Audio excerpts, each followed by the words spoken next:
Sejam todos muito bem-vindos à Central das Escrituras.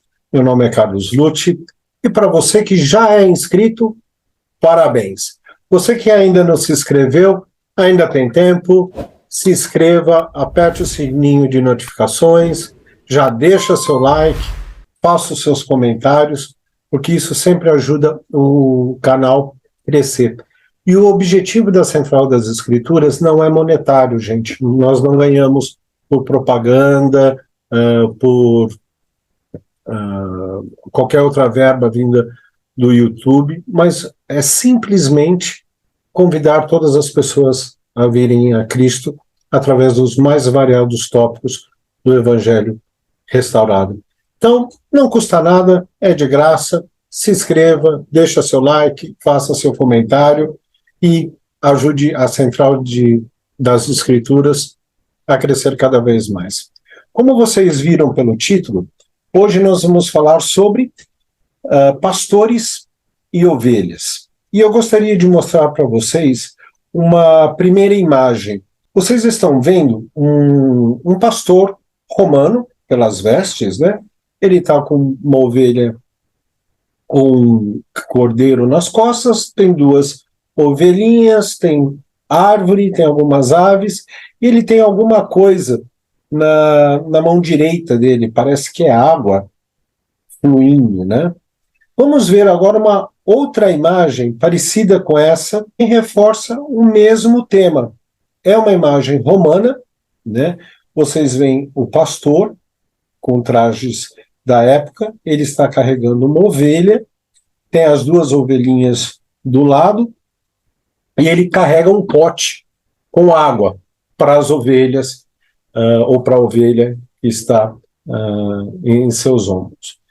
E esse é um tema recorrente em muitas culturas, inclusive nas escrituras, né? O primeiro pastor que nós temos notícia nas escrituras, que recebe o nome de cuidador de ovelhas, é Abel, né? Nós também temos Abraão, Isaque, Jacó, eram pastores. Os 12 filhos, os cabeças das 12 tribos de Israel, também eram pastores. Moisés, por incrível que pareça, ele era príncipe do Egito, e quando ele foi morar em Midian, ele se tornou o quê? Pastor, quando ele vai no Sinai e tem a experiência da sarça ardente. Mas o pastor mais famoso na antiga Israel, com certeza, era o rei Davi.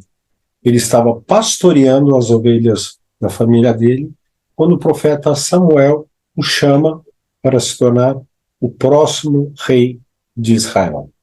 Então, olhem essa imagem, a imagem desse jovem. Vocês podem ver que é um jovem na idade de missão, ele tem a ovelha, como eu já descrevi. Quem vocês acham que ele está retratando? Qual personagem bíblico está sendo representado nessa imagem? Abel, por causa da idade, Davi, não sei se Moisés, porque não tem barba, Abraão. Quem vocês acham que é? Aliás, vocês podem deixar até nos comentários. Irmãos, por incrível que pareça, essa é uma das mais antigas representações do Salvador Jesus Cristo. Ela está na catacumba de Domitila, em Roma, né, e em várias outras catacumbas, em várias outras representações do começo da arte cristã. O Salvador sempre é representado como um jovem, né, e como um pastor, entre outras coisas. E essa imagem, esse imaginário do Senhor como bom pastor, vem do próprio Salvador, que ele disse: eu sou o bom pastor dá a vida pelas suas ovelhas. Mas também em dois relatos do Evangelho, que o Salvador fala sobre o pastor e a ovelha perdida. E é sobre eles que eu gostaria de comentar com vocês. Por favor, abram em Lucas 15, versículo 1 e 2, que nós vamos comentar tem muita coisa para comentar sobre tão poucos versículos. E chegaram-se a eles todos os publicanos e pecadores para o ouvir. Publicanos, irmãos, na época do Salvador, eram os coletores de impostos. Eram aqueles que trabalhavam para o Império Romano em Israel.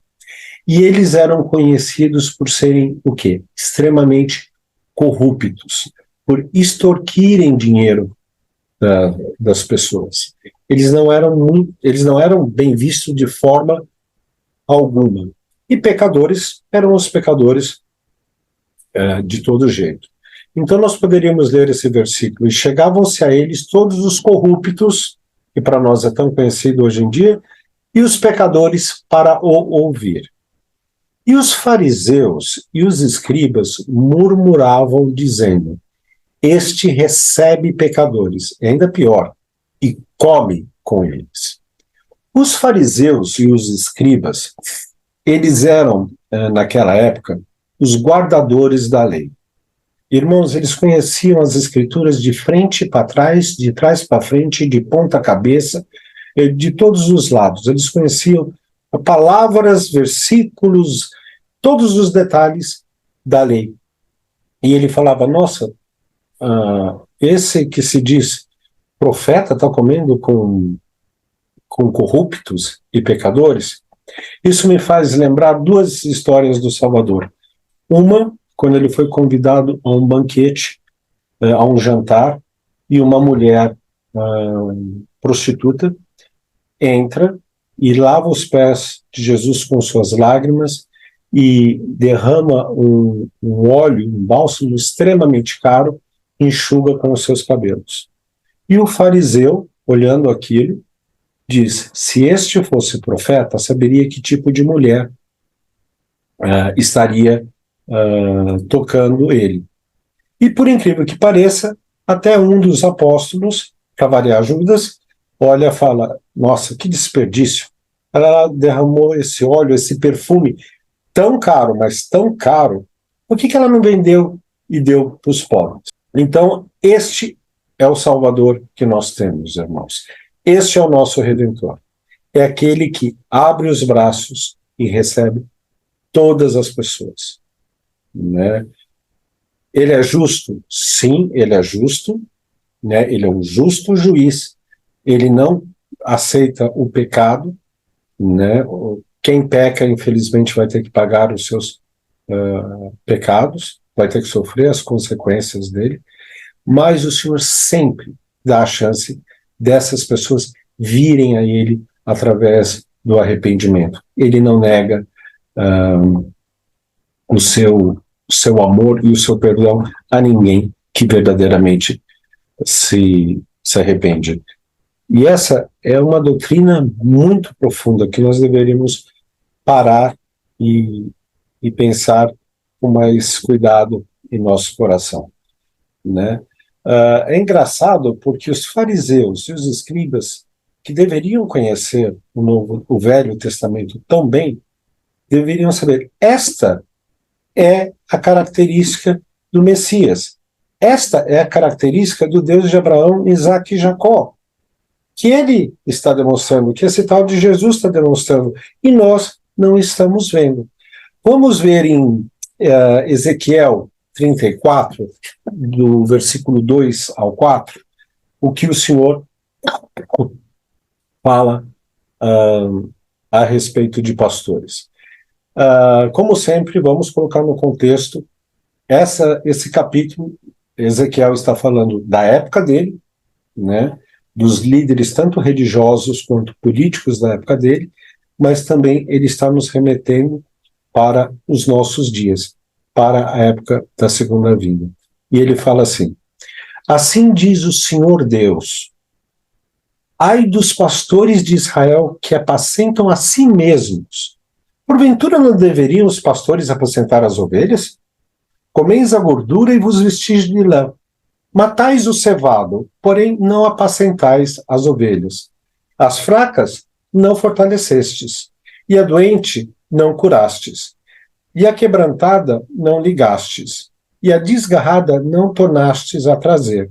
E a perdida não buscastes, porém dominai sobre elas com rigor e dureza. Irmãos, todos nós somos pastores e pastoras em Israel e de Israel. Nós somos pastores, eu vou usar pastor porque eu sou homem, né?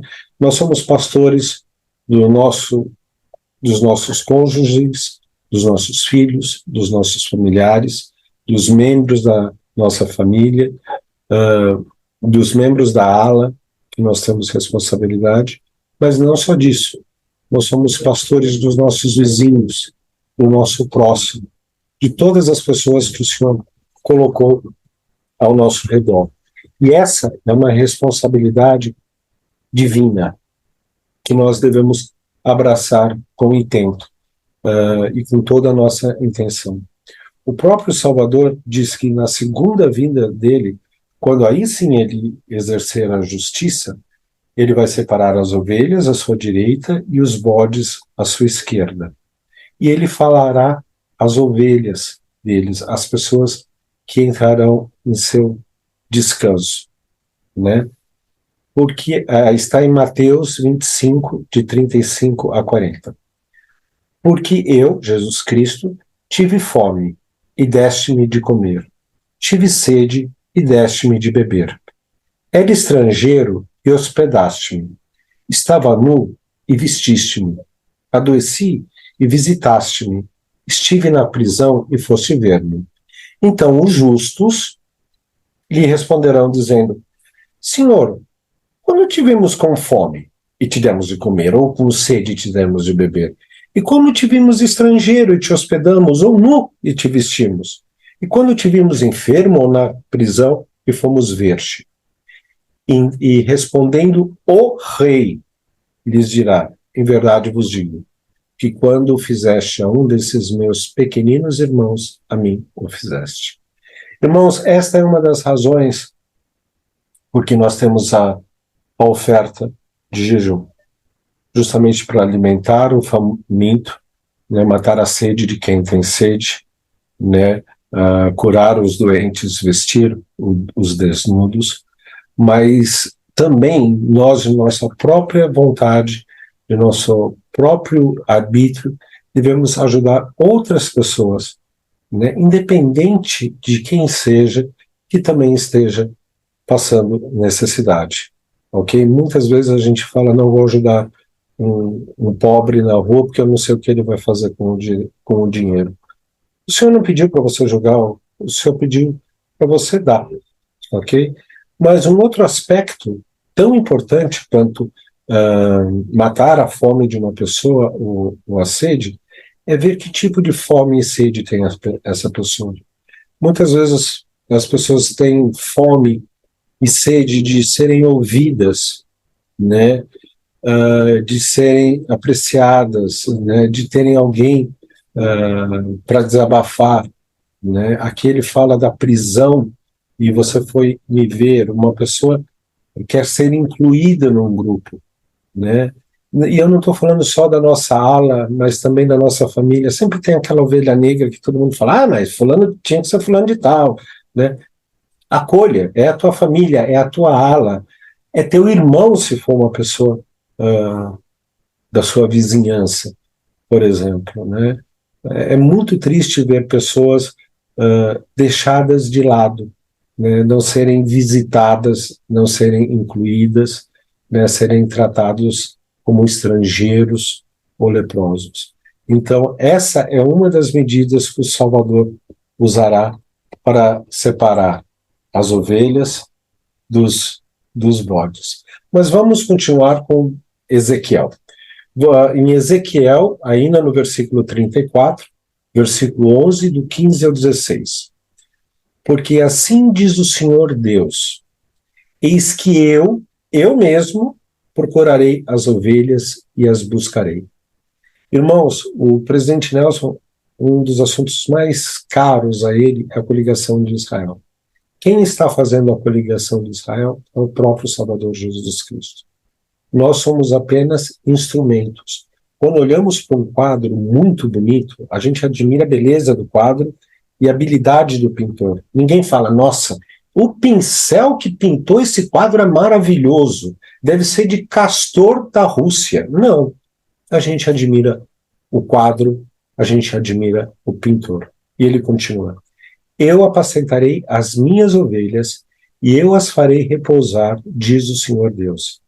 A perdida buscarei, a desgarrada tornarei a trazer, e a quebrada atararei, e a enferma fortalecerei. Né? Então, tudo isso deveria ter vindo à mente dos fariseus e dos escribas quando viram Salvador comendo com publicanos e pecadores. Tudo isso deve vir à nossa mente quando nós vemos pessoas em necessidades físicas, ou necessidades emocionais, ou necessidades espirituais. E como se tudo isso não bastasse, né, o profeta Isaías, no capítulo 40, versículo 11, ele dá uma descrição do que o Messias iria fazer quando estivesse entre o povo de Israel. E ele diz assim, como pastor apacentará o seu rebanho, entre os seus braços recolherá os cordeirinhos e os levará ao seu regaço, ou seja, ao seu peito. As que amamentam guiará suavemente. Então, ele será o pastor de toda Israel, e ele é o pastor de todo o mundo. E nós também somos pastores sobre Jesus Cristo, para Israel e também para o mundo. Então, tudo isso devia ter passado na mente dos fariseus e dos publicanos, e também deve passar na nossa mente antes de continuarmos a ler, vamos dizer assim, a parábola da ovelha perdida. E em Lucas 15, de 4 a 7, eu vou estar utilizando a tradução de Joseph Smith, ela está no final, ou senão vocês podem utilizar no online que está lá. Diz assim, é uma pergunta que o senhor faz. Homem, dentre vós, tendo 100 ovelhas e perdendo uma delas, não deixa as 99 e vai ao deserto, e essa parte foi Joseph que colocou, após a perdida até que venha a encontrá-la. Irmão, se você tem 100 ovelhas, uma ovelha não vai fazer tanta diferença economicamente. Principalmente se for uma ovelha velha, né? Que já vai morrer mesmo, deixa para lá. Ou se for uma ovelha que não está dando muito leite, talvez está dando mais gasto do que lucro, então não vamos nos preocupar muito. Ou se não, é uma ovelha que é encrenqueira, ela só dá cabeçada nessa ovelha, ela vira o coxo, ela faz um monte de atrapalhado, olha, ainda bem que se perdeu. E também tem aquelas ovelhas que sempre estão saindo do redil, e você tem que correr atrás e voltar, e correr atrás e voltar várias vezes. Você fala, ainda bem que se perdeu. Quem procura acha, bem feito. Não foi brincar com fogo, se queimou. Esse não é o Salvador que nós temos. Ele disse, quem dentre vós, tendo 100 ovelhas e perdendo uma delas, não importa qual, não deixa as 99 no aprisco, num lugar seguro, e vai ao deserto após a perdida até que venha a achá-la. Quando nós pensamos em deserto, irmãos, nós temos a ideia daquele mar de areia, né, que aparece nos filmes. Mas o deserto em Israel, ele é um pouco diferente. Como vocês podem ver aqui, ele é montanhoso e ele é rochoso, então ele faz alguns vales, né? É o famoso Vale da Sombra da Morte. Vocês podem ver que ele é até sombreado aqui. E o caminho passa pelo meio. E o que tem no deserto? Solidão, né? Cobras, escorpiões, né? Tem salteadores, como na parábola do bom samaritano, né? E também tem animais selvagens. Davi lutou com animais selvagens para proteger os seus rebanhos. Então, o bom pastor, ele sai do seu recanto seguro e vai até o deserto para buscar a ovelha perdida. É o que o Salvador faz. Ele deixou o reino celestial e veio até nós para nos salvar, né? E é assim que nós devemos estar dispostos a fazer também. Ir a qualquer lugar que o Senhor nos mande para recolher e trazer as ovelhas perdidas de Israel. E ele continua. E achando-a, põe sobre seus ombros, cheio de júbilo. E chegando a casa, convoca os amigos e vizinhos, dizendo: alegrai-vos, porque já achei a minha ovelha perdida. Digo-vos que assim haverá mais alegria no céu por um pecador que se arrepende, que por 99 justos que não necessitam de arrependimento. Nós também poderíamos dizer que há mais alegria no céu por uma pessoa triste, deprimida, que pela ministração de um irmão e de uma irmã fica animada ou tem mais júbilo, do que por 99 pessoas que estão de bem com a vida, vamos dizer assim, né? Então, como eu estava falando, irmãos, todos nós somos pastores. Todos nós temos responsabilidades com nossos irmãos, com nossos familiares, né? Mas também todos nós somos o quê? Ovelhas. Todos vocês conhecem o Salmo 23, né, de 1 a 4, né, quando o Senhor diz: o Senhor é o meu pastor, nada me faltará. Deitar-me faz em verdes pastos. Guia-me mansamente a águas tranquilas. Refrigera minha alma. Guia-me pelas veredas da justiça por causa do seu nome. Ainda que eu andasse pelo vale da sombra da morte, como nós vimos, não temeria mal algum, porque tu estás comigo. A tua vara e o teu cajado me consolam. Percebam que ele fala 2 vezes: guia-me, e depois tu estás comigo. Irmãos, toda semana, ao partilharmos do sacramento e durante o restante da semana, esse deve ser um pensamento que nos acompanha. O Senhor está comigo. Ele está me guiando. Eu não estou sozinho, né? Mesmo nos momentos difíceis, mas também nos momentos alegres, nós devemos pensar: Senhor, eu estou feliz por qualquer motivo e o Senhor está comigo, partilhando dessa felicidade. O Salvador não é só, irmãos, para momentos tristes. Nós devemos convidar o Salvador para a nossa vida nos momentos alegres, que nós estamos felizes, e agradecê-lo e convidá-lo a se juntar a nós também. O elder Bruce Haven escreveu algo muito tocante que eu gostaria de ler para vocês. Ele diz o seguinte, eu não sei se eu vou conseguir ler inteiro, mas é assim: a ovelha perdida não é apenas aquela pessoa que não vai à igreja. A ovelha perdida é a mãe que desce ao vale da sombra da morte para dar à luz a seus filhos. A ovelha perdida é um jovem longe de casa, sofrendo de solidão e tentação. A ovelha perdida é a pessoa que acaba de perder um emprego extremamente necessário, um empresário em situação financeira difícil, um missionário em uma cultura estrangeira, um homem chamado para servir como bispo, um casal que não se entende um ao outro, uma avó esquecida pelos seus filhos e netos. Eu sou a ovelha perdida. Você é a ovelha perdida. Todos, como ovelha, nos desgarramos. Queridos irmãos, nós somos os bons pastores que o Senhor colocou nesse mundo para ajudar nossos irmãos.